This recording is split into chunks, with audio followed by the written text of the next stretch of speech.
Hi, fellow interviewers. Today, I'd like to talk about a part of the interview process that is often glossed over, probably because it's something we do so often in our life, we don't think it requires preparation or planning. I'm talking about the greeting that takes place at the front end of the interview, the point where you often have first contact with your witness. Now, it seems simple enough.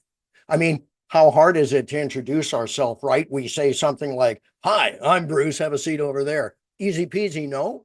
Well, did you know that this greeting could define the atmosphere and the tone for the rest of the interview? What I mean is, by taking it for granted, are we missing a golden opportunity to express the concept of transference of control to the witness, which we know would increase her feelings of autonomy and our connection with her? Let's break this down a bit to illustrate best practices for this often brief segment of the process. Step one, introduce yourself. With caring eyes, introduce yourself by saying something like, "Hi, I'm Bruce Pitt-Payne. Please call me Bruce today."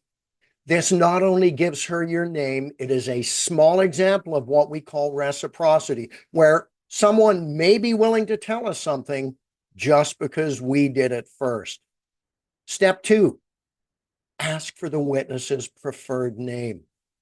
Don't assume that your witness wants to be called by the name on her driver's license or birth certificate. Ask her to tell you her preference with a question such as, "I know your name as Jennifer, but that might not be what you want to be called. What would you like me to call you today?"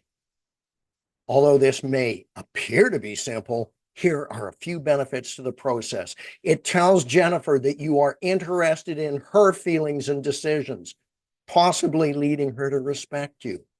It transfers some control to Jennifer at the beginning of the process, a gift from you that is integral to rapport building, particularly when interviewing a traumatized person who may feel they have had control taken from them as a result of the offense against them.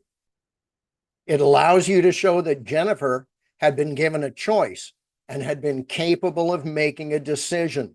This could be important later in the investigative process if she were, for example, to change her account and justify it with the excuse that during the interview she had been tired and had had trouble deciding what to say, or that she had been intimidated by you and had only said what she thought we had wanted her to say.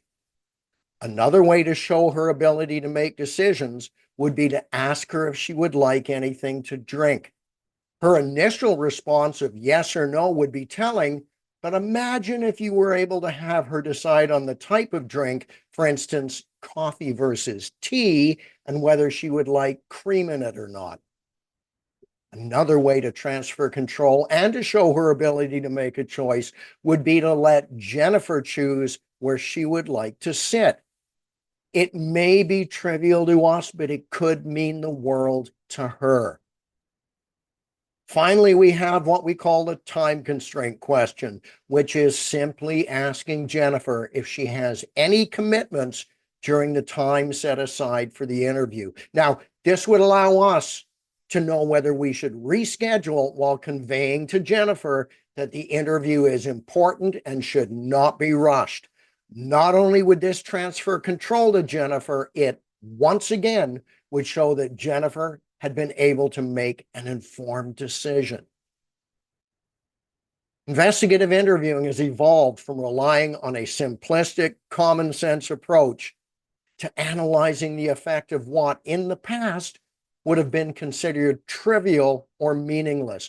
This is why we must acknowledge the science behind best practice and take the time to prepare even what would appear to be an easy component of the process. Now, get out there and don't be afraid to make a few faux pas. Remember, an error is only a mistake if you don't learn from it. Cheers.